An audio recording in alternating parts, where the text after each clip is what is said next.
ನಮಗೂ ಮತ್ತು ಮಕ್ಕಳಿಗೂ ಕೂಡ ನೀವು ಸಮ್ಮೇಳನ ಅಧ್ಯಕ್ಷರಾಗಿ ಆಶೀರ್ವಾದ ಮಾಡಬೇಕು ಅಂತಕ್ಕಂಥ ವಿನಂತಿ ಸರ್. ಬೋಲೋ ಭಾರತ್ ಮಾತಾ ಕಿ ಜೋರಾಗಿ ಹೇಳೋಣ. ಬೋಲೋ ಭಾರತ್ ಮಾತಾ ಕಿ ಒಂದೇ. ಬೋಲೋ ಭಾರತ್ ಮಾತಾ ಕಿ.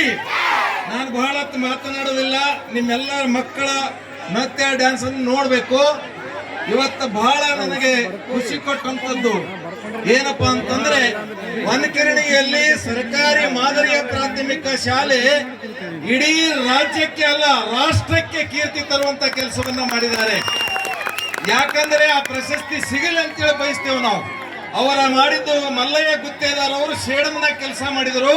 ಅಲ್ಲಿಯೂ ದಾಖಲೆಯನ್ನ ನಿರ್ಮಾಣ ಮಾಡಿದ್ದಾರೆ. 2 ಪೀರಿಯಡ್ ಅವರು ತಾಲೂಕಾಧ್ಯಕ್ಷರಾಗಿ ಕೆಲಸ ಮಾಡಿದ್ದಾರೆ. ಒಬ್ಬ ಆದರ್ಶ ಶಿಕ್ಷಕನಾಗಿ ಅಲ್ಲಿಯೂ ಕಲೆ, ಸಾಹಿತ್ಯ, ಸಂಗೀತವನ್ನು ಬೆಳೆಸಿದಂತ ವ್ಯಕ್ತಿ ಆ ಹೆಡ್ ಮಾಸ್ಟರ್ ಆಗಿ ನಿಮ್ಮೂರಿಗೆ ಬಂದಿದ್ದಾರಲ್ಲ, ಇದು ಬಹುಶಃ ನಿಮ್ಮ ಭಾಗ್ಯ ಅಂತ ಅನ್ಕೊಂಡಿದ್ದೀನಿ. ನಿಮ್ಮ ಭಾಗ್ಯ ಇದು, ನಿಮ್ಮ ಮಕ್ಕಳ ಭಾಗ್ಯ. ಯಾವ ವ್ಯಕ್ತಿ, ಯಾವ ಶಿಕ್ಷಕ ಕ್ರಿಯಾಶೀಲ ಆಗ್ತಾನೆ, ಇಡೀ ರಾಜ್ಯದ ಗಮನ ಸೆಳೆಯಲಿಕ್ಕಾಗ್ತದೆ, ಜಿಲ್ಲೆಯ ಗಮನವನ್ನ ಸೆಳೆಯಲಿಕ್ಕೆ ಸಾಧ್ಯ ಇದೆ. ಮಲ್ಲಯ್ಯ ಗುತ್ತೇದಾರ್ ಅಂತಂದ್ರೆ ಒಂದು ದೊಡ್ಡ ಶಕ್ತಿ. ನಮ್ಮ ಜಿಲ್ಲಾ ಅಧ್ಯಕ್ಷರಾಗಿ ಅನೇಕ ಕೆಲಸಗಳನ್ನು ಮಾಡಿದಂತವ್ರು.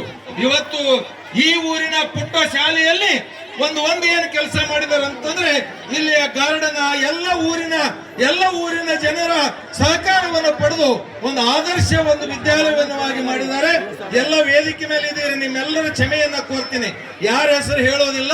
ನೀವು ಪಾಲಕರಲ್ಲಿ ಒಂದು ವಿನಂತಿ ಮಾಡಿದವರು ಮಲ್ಲಯ್ಯ ಗುತ್ತೇದಾರ್, ನಿಮ್ಮ ಮಕ್ಕಳನ್ನ ಸರ್ಕಾರಿ ಶಾಲೆಗೆ ಕಳಿಸಬೇಕಂತ ಹೇಳಿದಾರಲ್ಲ, ಜೋರಾಗಿ ಚಪ್ಪಾಳೆ ತಟ್ಟುವುದರ ಮುಖಾಂತರ ಅವರು ಬೆಂಬಲಿಸಬೇಕು. ನೀವೆಲ್ಲ ಸರ್ಕಾರಿ ಶಾಲೆಗಳು, ನಾನು ಜಿಲ್ಲಾ ಕನ್ನಡ ಸಾಹಿತ್ಯ ಸಮ್ಮೇಳನ ಸರ್ವಾಧ್ಯಕ್ಷನಾಗಿ ಮೊನ್ನೆ ತಾನೇ 16-17ರಂದು ಸಮ್ಮೇಳನಾಧ್ಯಕ್ಷನಾಗಿ ಬಂದು ಇವತ್ತ ಮೊದಲ ವಾರ್ಷಿಕೋತ್ಸವ, ಅದು ನಮ್ಮ ಸರ್ಕಾರಿ ಶಾಲೆ ವಾರ್ಷಿಕೋತ್ಸವ ಆಚರಣೆಯ ಸಂದರ್ಭದಲ್ಲಿ ಪಾಲ್ಗೊಂಡಿದ್ದೇನಲ್ಲ, ಇದು ಕನ್ನಡ ಉಳಿಸುವಂತದ್ದು. ಮಲ್ಲಯ್ಯ ಗುತ್ತೇದಾರ್ ಅವರು ಕ್ಷೇತ್ರ ಶಿಕ್ಷಣಾಧಿಕಾರಿ ಜಮಖಂಡಿ ಸಾಹೇಬರು ನಮ್ಮ ತಾಲೂಕಿನಲ್ಲಿ ಕೆಲಸ ಮಾಡಿ ಇಲ್ಲಿ ಬಂದಿದ್ದಾರೆ. ಅವ್ರ ಜೊತೆ ವೇದಿಕೆ ಹೊನ್ನಳ್ಳಿ ಅವರಿದ್ದಾರೆ, ಎಲ್ಲ ಬಾಬನಗೌಡ ಅವರಿದ್ದಾರೆ. ವೇದಿಕೆ ಮೇಲೆ ಬಹಳಷ್ಟು ಜನ ಇದ್ದಾರೆ. ದಯವಿಟ್ಟು ಜಿಲ್ಲಾ ಪಂಚಾಯತಿ ಮಾಜಿ ಅಧ್ಯಕ್ಷರು ಒಂದು ಮಾತನ್ನ ಹೇಳಿದ್ರು. ಮಲ್ಲಯ್ಯ ಗುತ್ತೇದಾರ್ ಅವರು 2 ವರ್ಷ ಏನು ಬಂದಿದಾರಲ್ಲ, ಒಂದು 2 ವರ್ಷದಲ್ಲಿ ಇಷ್ಟೊಂದು ಬದಲಾವಣೆಯನ್ನ ಮಾಡಿದ್ದಾರೆ. ಅವ್ರು ಹಂಗ್ಯಾರ ಅವರು. ನನ್ನ ನಡುವೆ ಅವರ ನಡುವೆ ಅನೇಕ ಒಂದು 15 ವರ್ಷಕ್ಕಿಂತ ಹೆಚ್ಚಿನ ಸ್ನೇಹ ಸಂಬಂಧ ಇದೆ. ನಾನು ಸಾಹಿತ್ಯ ಪರಿಷತ್ ಅಧ್ಯಕ್ಷನಿದ್ದೆ. ಅದೇ ರೀತಿ ಅವರು ತಾಲೂಕಾಧ್ಯಕ್ಷರಿದ್ದರು. ಅಲ್ಲಿ ಒಂದು ಒಳ್ಳೆಯ ಕ್ರಾಂತಿಕಾರಿಯಾದಂತ ಬದಲಾವಣೆಯನ್ನ ತಂದರು. ಇವತ್ತು ಹೊನ್ನಕೆರಣಿಗೆಯಲ್ಲಿ ಇಷ್ಟೊಂದು ಬೆಳಕು ನೋಡ್ರಿ ಎಷ್ಟು ಒಂದು ನಾಟಕ ನಡೀತದೋ ಅಥವಾ ಇನ್ನೊಂದೇನು ಒಂದು ಸಮ್ಮೇಳನ ನಡೆದಿದೆ ಅಂತ ಅನ್ಕೋತೀನಿ ನಾನು. ಯಾಕಂದ್ರೆ ಇಷ್ಟೊಂದು ಅದ್ದೂರಿಯಾಗಿ ಕಾರ್ಯಕ್ರಮ ಮಾಡ್ತಾ ಇದ್ದಾರೆ. ಇದಕ್ಕೆ ಖರ್ಚ ವೆಚ್ಚ ಎಷ್ಟಿದೆ ಜಮಖಂಡಿ ಸಾಹೇಬ್ರ ಉತ್ತರ ಕೊಡಬೇಕು. ನಮ್ಮ ಸಾಮಾನ್ಯ ಶಿಕ್ಷಕರು ಇದರಿಂದ ಸಾಧ್ಯ ಅಲ್ಲ. ಜಿಲ್ಲಾ ಅಧ್ಯಕ್ಷರಾಗಿದ್ದಾರೆ, ಹೊರದು ಬರ್ತದಂತಲ್ಲ.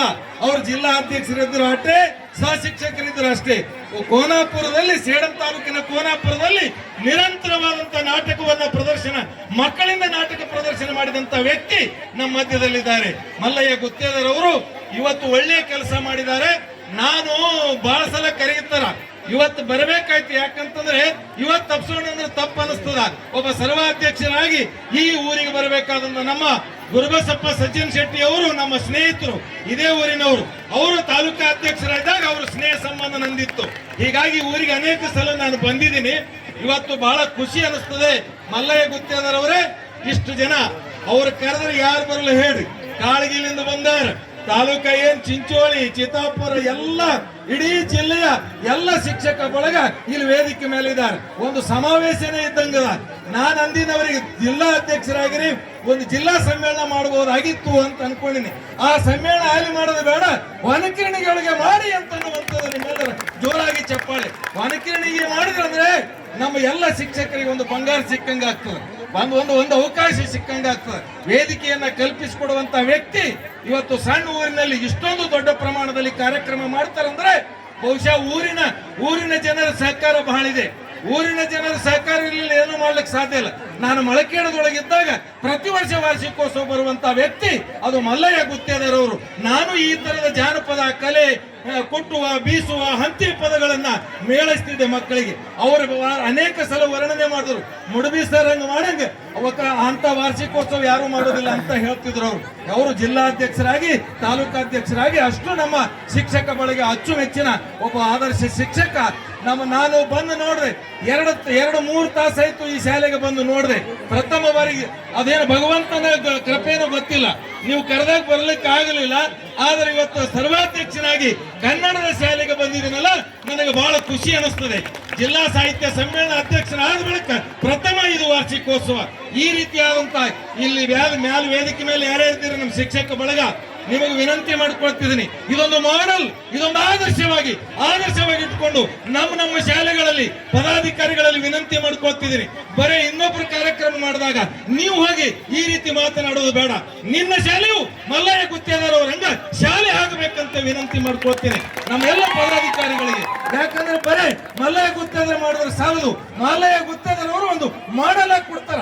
ಜಿಲ್ಲಾಧ್ಯಕ್ಷರು ಮಾಡಲ್ ಆಗಿ ಕೊಟ್ರೆ ನನ್ನ ಪ್ರತಿ ತಾಲೂಕಿನ ಜಿಲ್ಲೆಯ ಎಲ್ಲಾ ಶಾಲೆಗಳು ಈ ಸರ್ಕಾರಿ ಮಾದರಿಯ ಪ್ರಾಥಮಿಕ ಶಾಲೆ ಹೊನ್ನಕಿರಣಿಗೆ ಶಾಲೆ ಆಗಬೇಕು ಅನ್ನುವಂಥದ್ದು ನನ್ನ ವಿನಂತಿ ಇದೆ. ಜೋರಾಗಿ ಇವತ್ತು ನಾನು ಲುಂಗಿ ಡ್ಯಾನ್ಸ್ ನೋಡಿಲ್ಲ, ಇಲ್ಲಿ ಯಾವ ಲುಂಗಿ ಡ್ಯಾನ್ಸ್ ಇಲ್ಲ. ಪ್ರಥಮ ಬಾರಿಗೆ ಅವರು ಪ್ರದರ್ಶನ ಮಾಡಿದ್ದು ವಿಶ್ವಗುರು ಬಸವಣ್ಣನವರು, ಜಗತ್ತಿಗೆ ಮೊದಲ ಪಾರ್ಲಿಮೆಂಟ್ ಕೊಟ್ಟಂತ, ಅನುಭವ ಮಂಟಪ ಕೊಟ್ಟಂತ ಮಹಾನ್ ಜ್ಞಾನಿ, ಆದರ್ಶ ವ್ಯಕ್ತಿ. ಅದು ಬಸವಣ್ಣನವರ ಏನು ನುಡಿಗಳನ್ನ, ವಚನವನ್ನ ಝೇಂಕಾರ ಮೊಳಗುತ್ತು. ಎಲ್ಲಿ ವಚನಗಳ ಝೇಂಕಾರ ಮೊಳಗ್ತಾವ ಅಲ್ಲಿ ಕನ್ನಡದ ಶಾಲೆ ಕನ್ನಡ ಝೇಂಕಾರ ಮೊಳಗ್ತದ.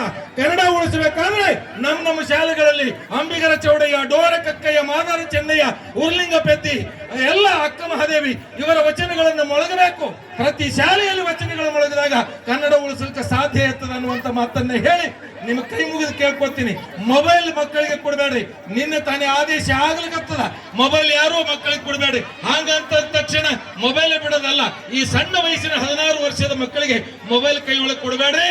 ಮೊಬೈಲ್ ಇಂದ ಹಾಳಾಗತ್ತವ, ಆತ್ಮಹತ್ಯೆ ಆಗಲಿಕ್ಕತ್ತವ ಅನ್ನುವಂತ ಮಾತನ್ನು ಹೇಳಿ ನೀವೆಲ್ಲ ಮಕ್ಕಳಿಗೆ ಒಳ್ಳೆಯ ಸಂಸ್ಕಾರ ಕೊಡಿ.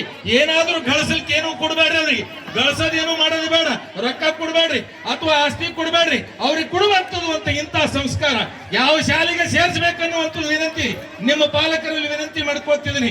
ನಿಮ್ಮ ಮಕ್ಕಳು ಭಾರಿ ಸ್ಟ್ಯಾಂಡರ್ಡ್, ಏನು ದೊಡ್ಡ ದೊಡ್ಡ ಕಟ್ಟಡದಲ್ಲಿ ಕಲ್ತರೆ ಸಾಲದು.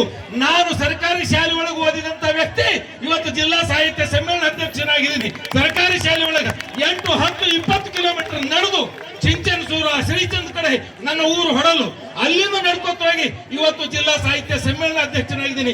23 ಪುಸ್ತಕ ಬರೆದಿದ್ದೀನಿ. ಮಲ್ಲಯ್ಯ ಗುತ್ತೇದಾರ್ ಅಂತವರ ಸ್ನೇಹವನ್ನು ಗಳಿಸಲಿಕ್ಕೆ ಸಾಧ್ಯ ಆಗಿದೆ ಅನ್ನುವಂತ ಮಾತನ್ನ ಹೇಳಿ ನಿಮ್ಮೆಲ್ಲರಿಗೂ ಹಾ ಹೇಳಲ್ಲ, ಬಾ ಹೇಳಲ್ಲ. ಶರಣು ಶರಣ.